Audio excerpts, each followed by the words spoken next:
नमस्कार बच्चों, अध्याय 11 ध्वनि में पिछली क्लास में बात हम कर रहे थे तरंग वेग समीकरण v is equal to nu lambda, जहां पर v तरंग का वेग, न्यू तरंग की आवृत्ति और लैम्डा तरंग दैर्घ्य है। आज लेते हैं हम इसी सूत्र पर आधारित कुछ आंकिक प्रश्न। सबसे पहले आपके पाठ्य पुस्तक में दिया गया ये पहला सवाल कुछ इस प्रकार है। एक वस्तु 6600 कंपन प्रति मिनट कर रही है। यदि वायु में ध्वनि का वेग 330 मीटर प्रति सेकंड हो तो हमें ज्ञात करना है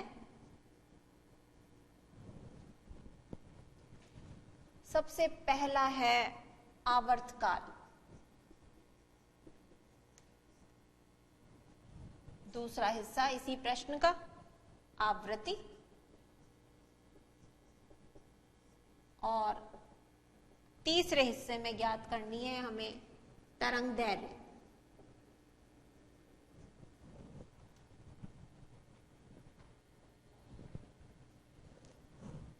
एक वस्तु 6600 कंपन प्रति मिनट कर रही है। यदि वायु में ध्वनि का वेग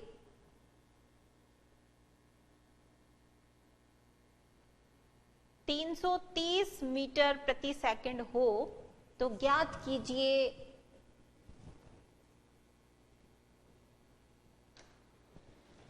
आवर्तकाल, आवृत्ति और तरंग दैर्घ्य।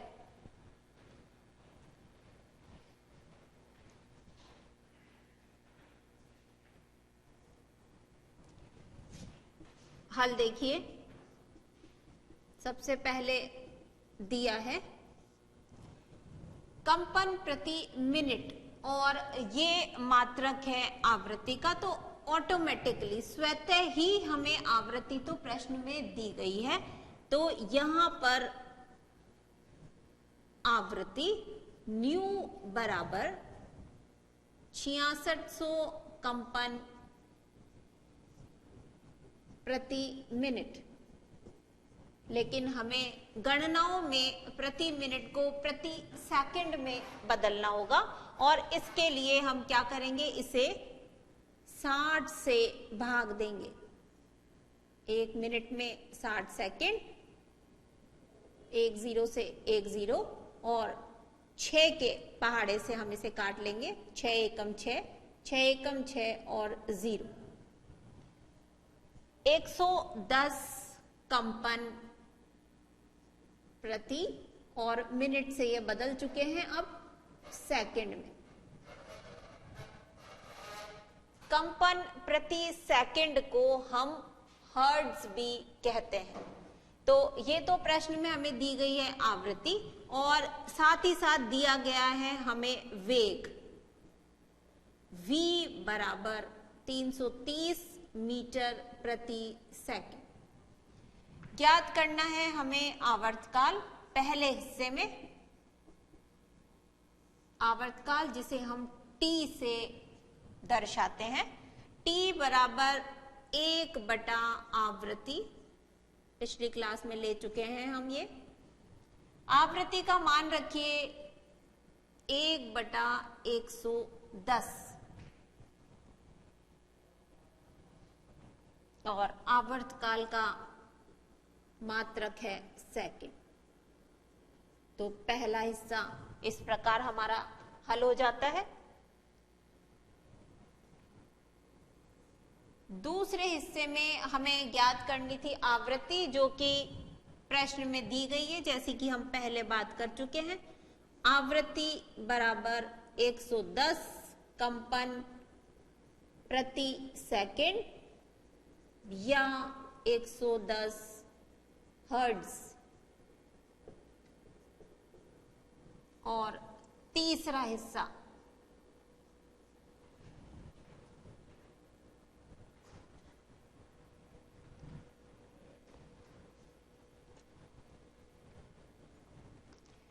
तीसरे भाग में हमें ज्ञात करनी है तरंग दैर्घ्य, और वही तरंग समीकरण हम काम में लेंगे। तरंग दैर्घ्य को हम लैम्डा से दर्शाते हैं।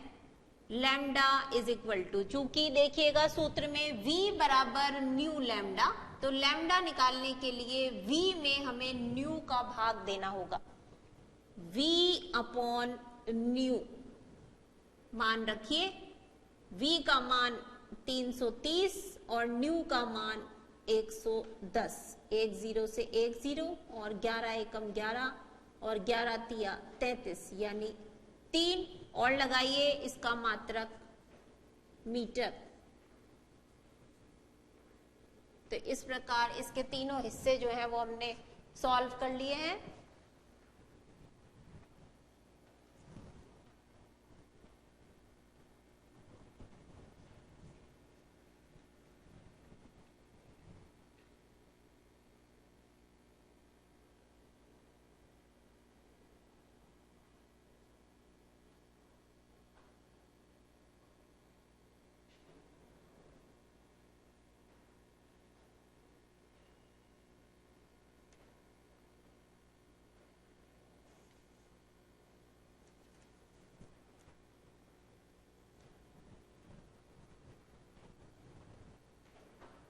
आगे लेते हैं आपकी पाठ्य पुस्तक का ही दूसरा सवाल।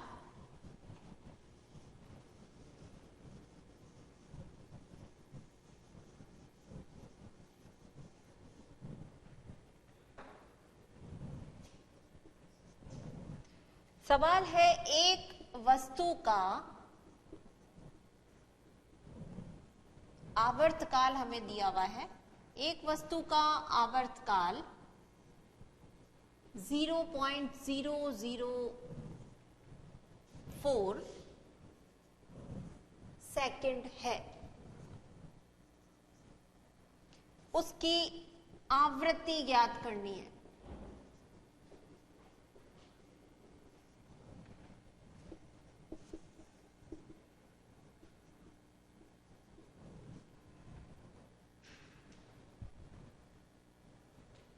सरल सा प्रश्न है। आवर्तकाल और आवृत्ति का यही सूत्र हम लोग काम में लेंगे।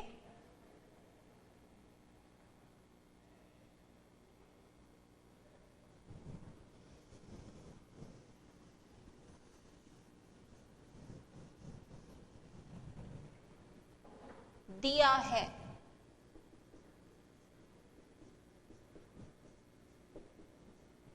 आवर्तकाल t is equal to 0.004 second. हमें ज्ञात करनी है आवृत्ति न्यू। आवृत्ति ज्ञात करनी है।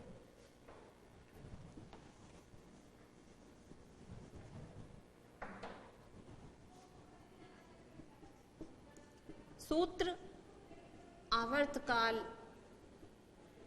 इज इक्वल टू 1 अपॉन आवृत्ति। तो आवृत्ति जब ज्ञात करनी होगी, आवृत्ति को इस तरफ ले आइए और आवर्तकाल नीचे चला जाएगा। तो आवृत्ति बराबर 1 बटा आवर्तकाल। आवर्तकाल का मान रखिए 1 बटा 0.004 और इस दशमलव को जब हम हटाएंगे तो ऊपर जो है 1, 2 और 3 जीरो जुड़ जाएंगे। अब 1000 में हमें 4 का भाग देना है।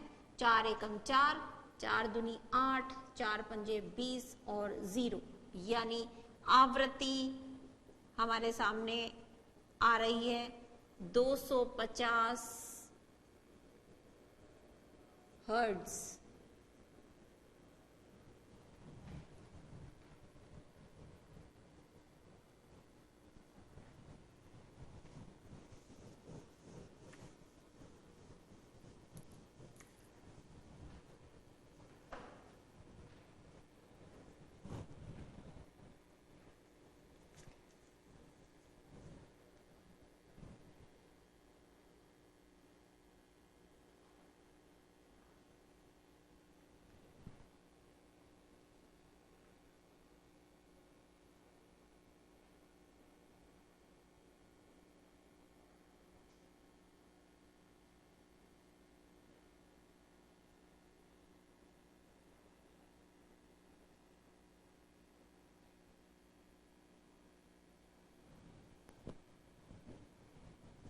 इसी प्रकार प्रश्न संख्या 3 लेते हैं।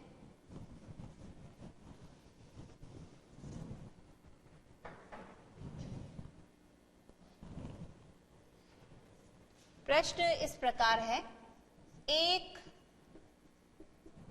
तरंग के दो समीपस्थ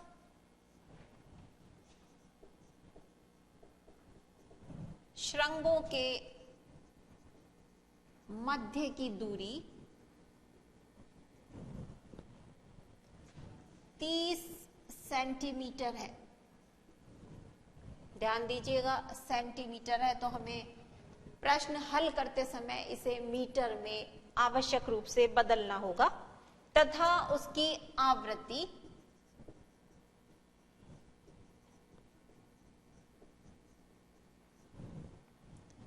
450 हर्ट्ज। प्रश्न में HZ लिखा है जिसका मतलब हर्ट्ज है, तो उसकी आवृत्ति 450 हर्ट्ज है। तरंग का वेग हमें ज्ञात करना है, तरंग का वेग ज्ञात कीजिए।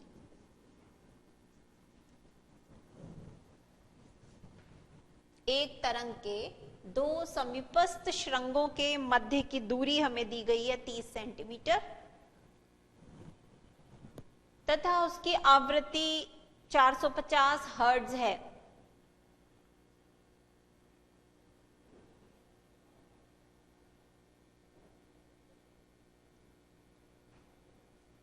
तरंग का वेग ज्ञात कीजिए।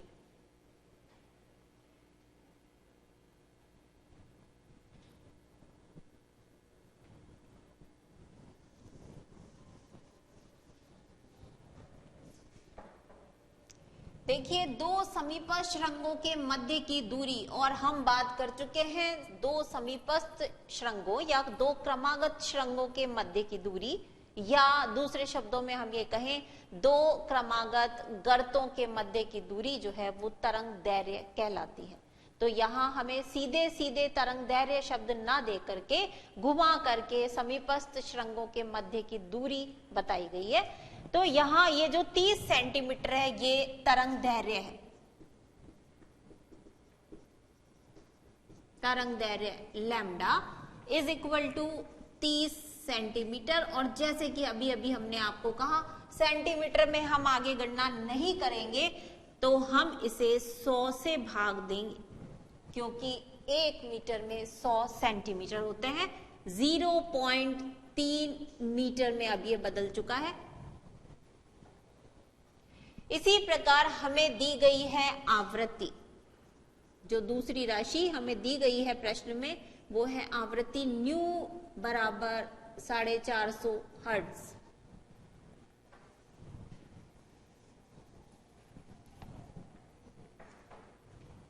हमें ज्ञात करना है तरंग का वेग v।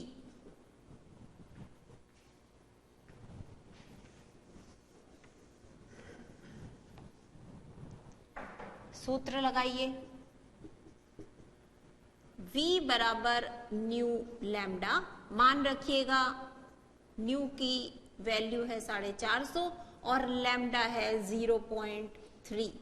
गुणा कीजिए दोनों को आपस में, 0 का 0, 5 तिया 15, 5 हासिल 1, 4 तिया 12 और 1 13 और 1 दशमलव, यानी 135 मीटर प्रति सेकंड।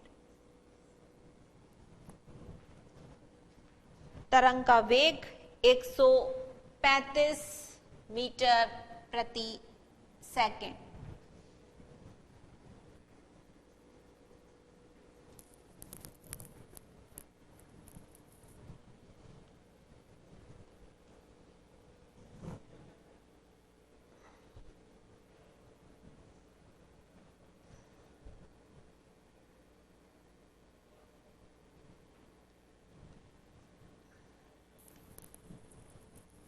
इसी प्रकार हमारी पाठ्य पुस्तक का चौथा सवाल,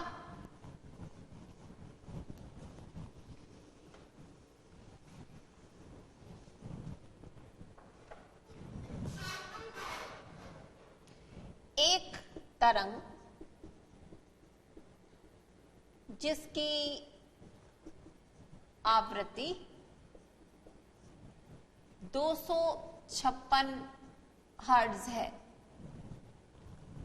330 मीटर प्रति सेकंड के वेग से संचरण कर रही है। एक तरंग जिसकी आवृत्ति 256 हर्ट्ज है, 330 मीटर प्रति सेकंड के वेग से संचरण कर रही है, इसी माध्यम में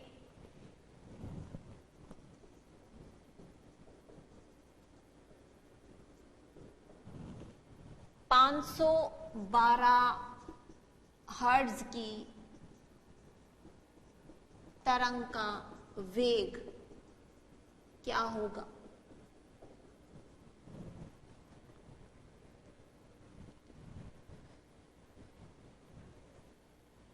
दो तरंगों की बात की जा रही है, जिसमें से एक की आवृत्ति 256 हर्ट्ज है और दूसरे की आवृत्ति 512 हर्ट्ज है, जबकि पहली तरंग का वेग हमें दिया गया है 330 मीटर प्रति सेकंड और हमसे दूसरी तरंग जो कि इसी माध्यम में संचरित हो रही है, हमें उसका वेग ज्ञात करना है।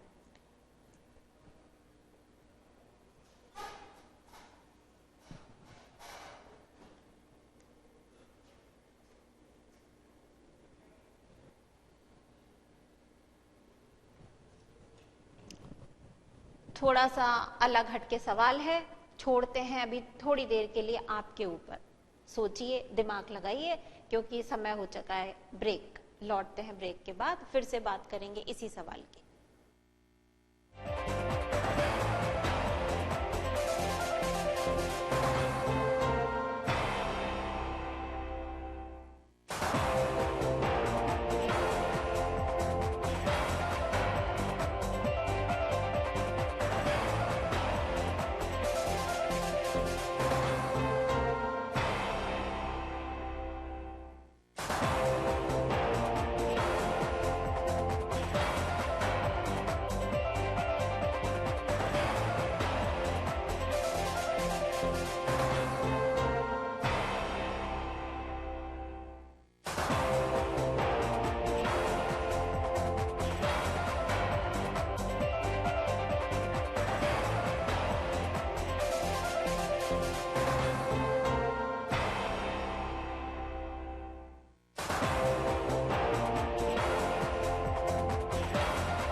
आइए बात करते हैं उसी प्रश्न की।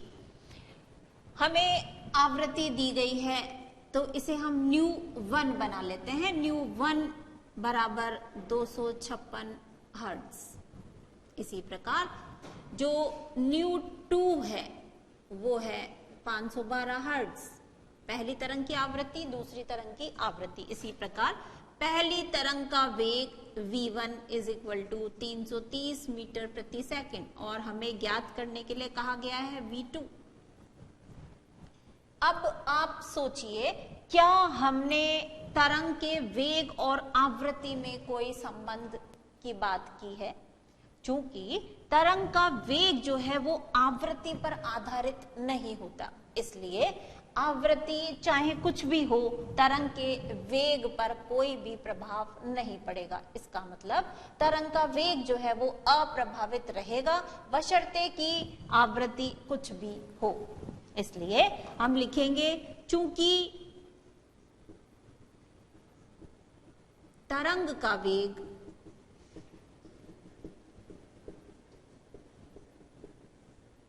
आवृत्ति पर निर्भर नहीं करता है, अतः आवृत्ति बदलने पर तरंग का वेग अप्रभावित रहेगा। और इस पंक्ति का क्या मतलब है? अर्थात तरंग का वेग v2 बराबर 330 मीटर प्रति सेकंड ही होगा, इसमें कोई परिवर्तन नहीं आएगा।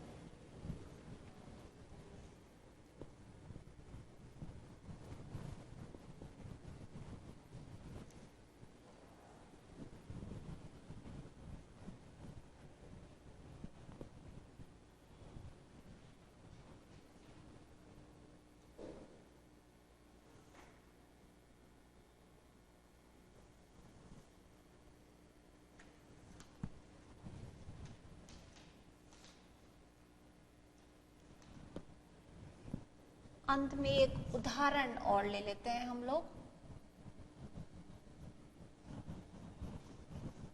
हमारी पुस्तक में दिया गया है, इसे समझें।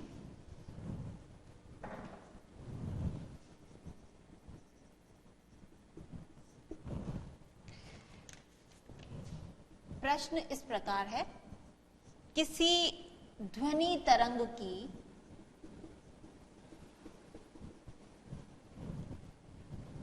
आवृत्ति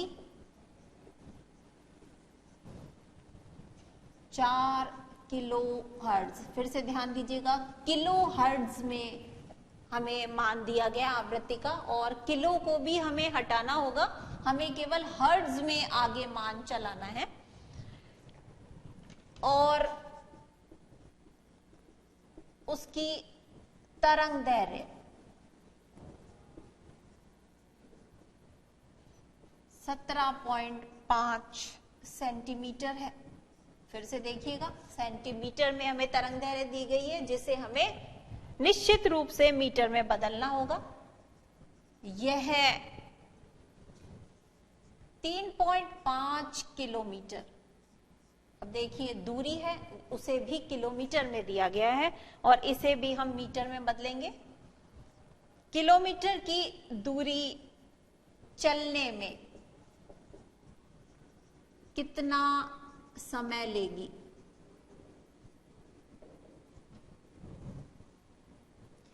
अब आपके दिमाग में प्रश्न आएगा कि समय की बात तो हमारे तरंग समीकरण में कहीं नजर ही नहीं आ रही, तो कैसे करेंगे, देखते हैं इसे।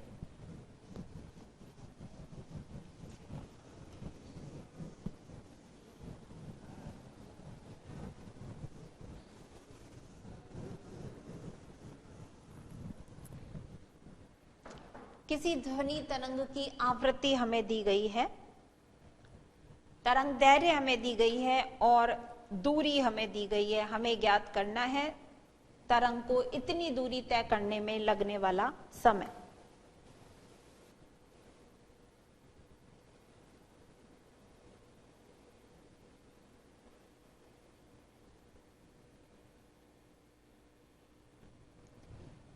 देखिए दूरी और समय को कैसे संबंधित करते हैं हम।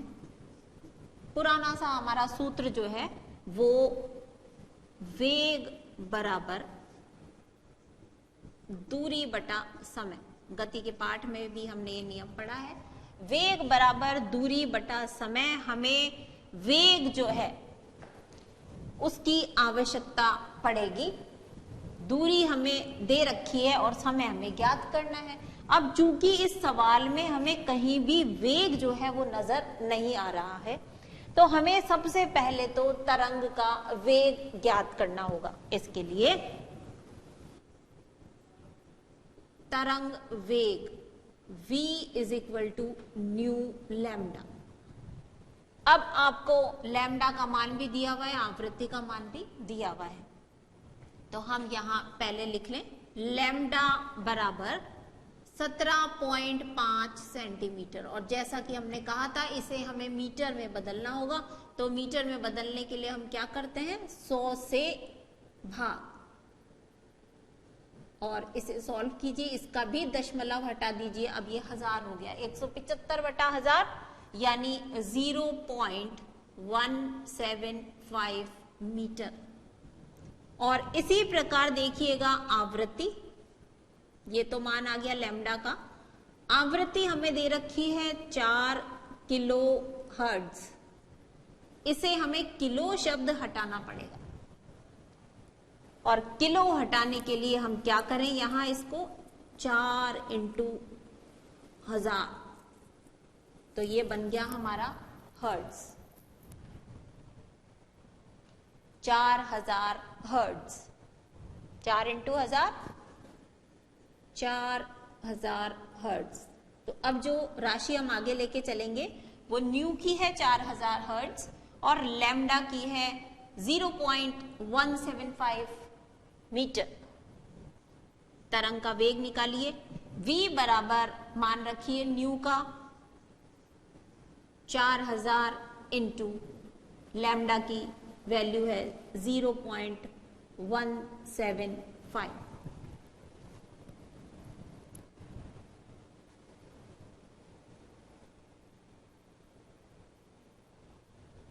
पॉइंट 75 का आप दशमलव हटाइए, यहां आएंगे 1000, 3 0 से 3 0 काटिए और 4 का गुणा अब कीजिए 175 के साथ, तो v बराबर 5 चौक 20, 0 हासिल के 2, 7 चौक 28 और 2 30 हासिल के 3, 4 एकम 4 और 3 7, तो 700 और राशि है मीटर प्रति सेकंड। तो ये तरंग का वेग जो हमने ज्ञात कर लिया। अब इस तरंग के वेग को हम आसानी से इस सूत्र में काम में ले पाएंगे। तो वेग जब हमें प्राप्त हो चुका है, अब इस सूत्र में आपको जो ज्ञात करना है समय, उसे किनारे लाइए। समय इधर आ गया और दूरी में हमें भाग देना है वेग का। दूरी देखिए, दूरी हमें 3.5 किलोमीटर में दे रखी है और इसे भी आप मीटर में चेंज कीजिए। जैसा आपने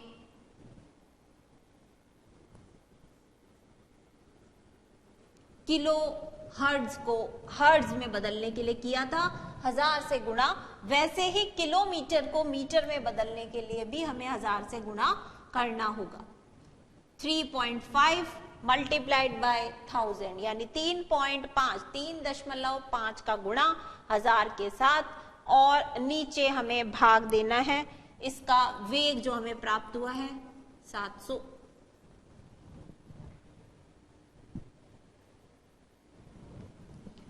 इसका दशमलव आप हटा सकते हैं, 1 दशमलव यहां जुड़ जाएगा, 3 दशमलव इस प्रकार से कैंसिल हो जाएंगे, निरस्त हो जाएंगे और मुख्य रूप से जो राशि बचेगी वो है 35/7 और 7 के पहाड़े में 7 एकम 7 और 7 पंजा 35।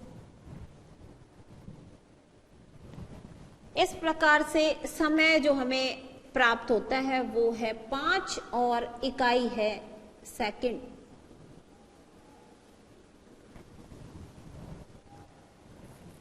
तो इनडायरेक्ट प्रश्न था ये हमारा, हमें ज्ञात करना था समय, और चूंकि वेग बराबर दूरी बटा समय सूत्र होता है, और इसमें चूंकि हमारे पास दूरी तो है लेकिन हमें वेग नहीं पता, तो वेग ज्ञात करने के लिए हमें तरंग समीकरण का ही सहारा लेना होगा।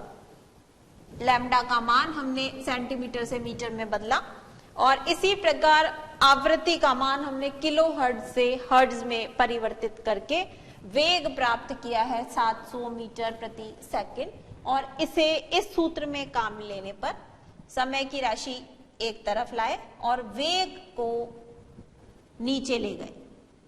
दूरी में वेग का भाग देने पर हमें प्राप्त होती है राशि 5 सेकंड, यानी उस तरंग को 3.5 किलोमीटर की दूरी चलने में 5 सेकंड का समय लगेगा।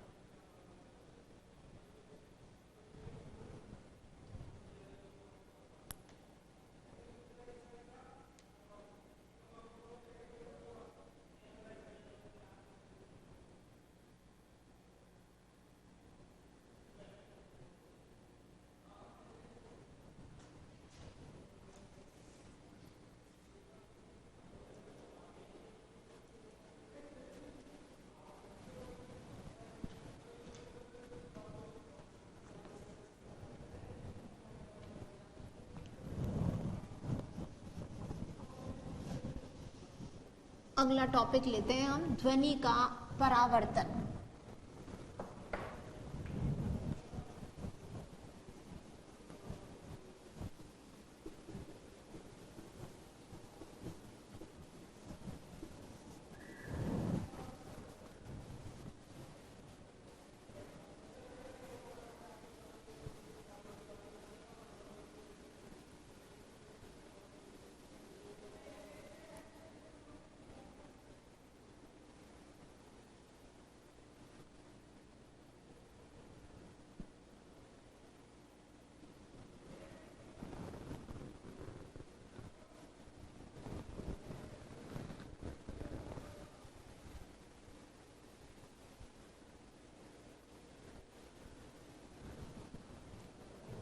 क्या है ध्वनि का परावर्तन?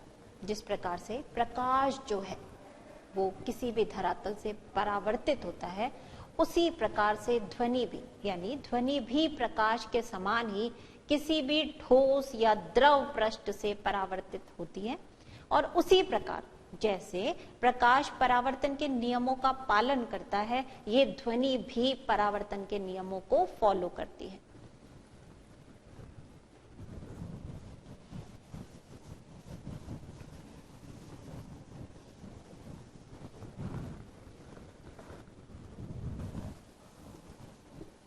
प्रकाश की भांति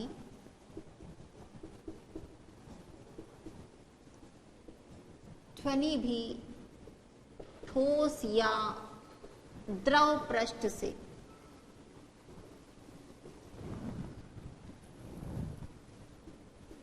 टकराकर परावर्तित होती है।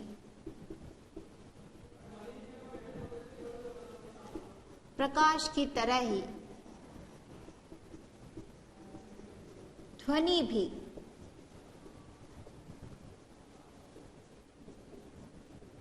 परावर्तन के नियमों का पालन करती है।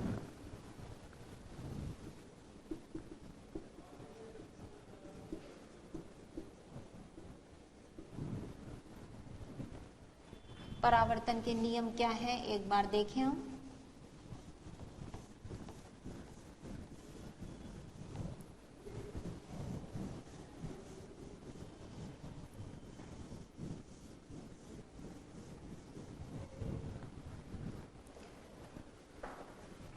दो नियम है परावर्तन के।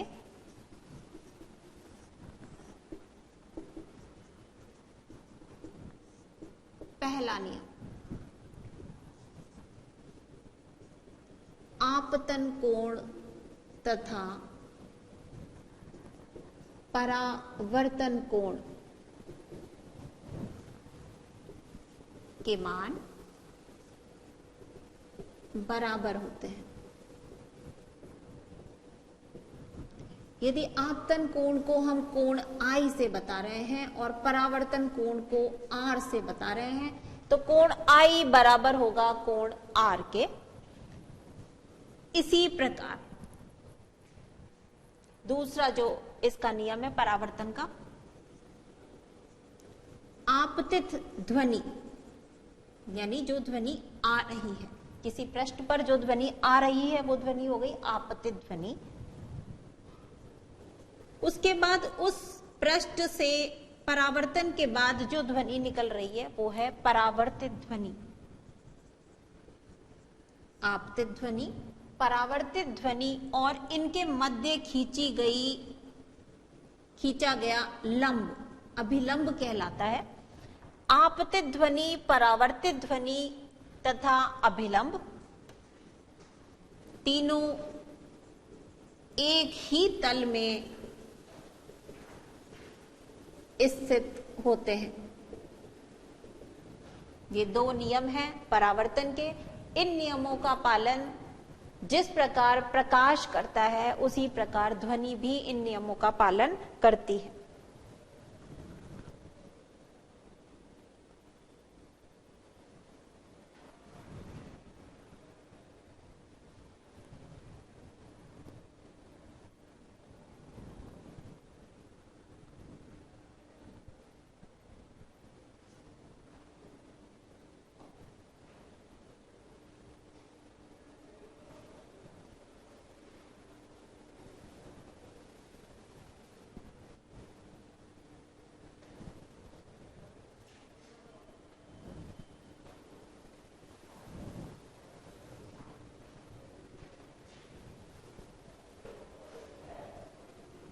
एक बार पुनः, ध्वनि का परावर्तन क्या है? जिस प्रकार से प्रकाश किसी पृष्ठ से टकराकर परावर्तित होता है, ध्वनि भी उसी प्रकार ठोस या द्रव पृष्ठ से परावर्तित होती है और प्रकाश की भांति ही वो भी परावर्तन के नियमों का पालन करती है। दो नियम है परावर्तन के। सबसे पहला नियम है आपतन कोण और परावर्तन कोण के मान बराबर होते हैं। इसी प्रकार दूसरा नियम है आपतित ध्वनि, परावर्तित ध्वनि और अभिलंब तीनों एक ही तल में होते हैं। परावर्तन की घटना को पुष्ट करने के लिए एक क्रियाकलाप के माध्यम से आप इसे समझ सकते हैं। देखिए पीपीटी के माध्यम से।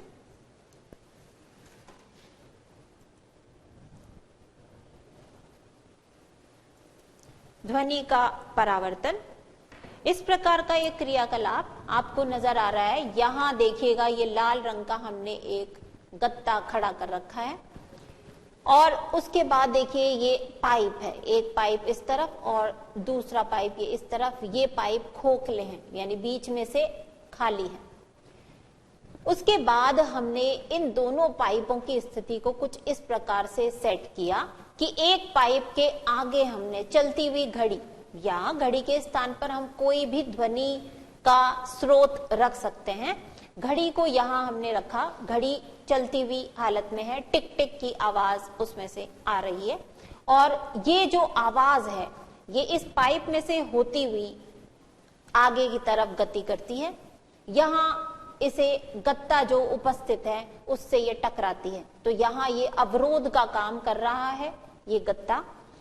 फिर ये जो ध्वनि है इस गत्ते से टकराने के बाद दूसरा गत्ता जो हमने यहाँ लगा रखा है ये पाइप, इसमें से होकर के गुजरती है। तो ये जो गत्ते पर आने वाली ध्वनि है वो हो गई आपतित ध्वनि और गत्ते से परावर्तन के बाद जो लौट कर दूसरे पाइप से निकल रही है ध्वनि वो हो गई हमारी परावर्तित ध्वनि। दूसरे पाइप के पास कान लगाने पर ये ध्वनि जो है वो हमें यहां से सुनाई पड़ती है। तो ये संभव तभी हो पाया जब ये ध्वनि का परावर्तन इस गत्ते के द्वारा हुआ, अन्यथा ध्वनि को इस गत्ते से कान लगाकर सुनना संभव नहीं होता। दोनों गत्तों की स्थिति को, दोनों पाइपों की स्थिति को इस प्रकार से समायोजित किया जाता है कि हमें अधिकतम ध्वनि जो है वो सुनाई देती है। उस स्थिति में इन दोनों ध्वनियों के बीच जब अभिलंब, एक लंब यहां बीच में डाला जाए बिल्कुल 90 डिग्री का कोण बनाते हुए एकदम, तो इस अभिलंब के साथ जो ये आपतित ध्वनि कोण बनाएगी वो कोण आई, और इसी प्रकार इस अभिलंब के साथ बीच में खींची गई रेखा जो हमें चित्र में दिखाई नहीं दे रही है, हम मानकर चल रहे हैं कि अभिलंब जो है वो बीच में है, मध्य में है, इस अभिलंब के साथ ये जो परावर्तित ध्वनि है वो जो कोण बनाएगी वो है कोण आर। दोनों कोणों को मापने पर वास्तव में हम पाते हैं कि जब कोण आई का मान कोण आर की स्थिति में होता है, यानी दोनों कोण के मान बराबर होने में हमें सबसे अच्छी ध्वनि सुनाई देती है। यदि पाइप को हम थोड़ा सा ऊपर उठा लेते हैं तो ध्वनि हमें अच्छी तरह सुनाई नहीं देती है। तो ये क्रियाकलाप जो है वो आपको ये प्रदर्शित करता है कि ध्वनि भी किसी सतह से टकरा करके परावर्तित होती है, और परावर्तन का जो नियम है कोण आई और कोण आर के मान बराबर होने चाहिए, तो उस स्थिति में हमें ध्वनि सबसे अच्छी सुनाई पड़ती है। लौटते हैं अपनी क्लास में। तो इस प्रकार इस क्रियाकलाप के द्वारा हमने ये समझने का प्रयास किया कि ध्वनि भी प्रकाश की भांति परावर्तित होती है, और भी कुछ बातें हैं इनसे जुड़ी हुई, लेते हैं अगली क्लास में। नमस्कार।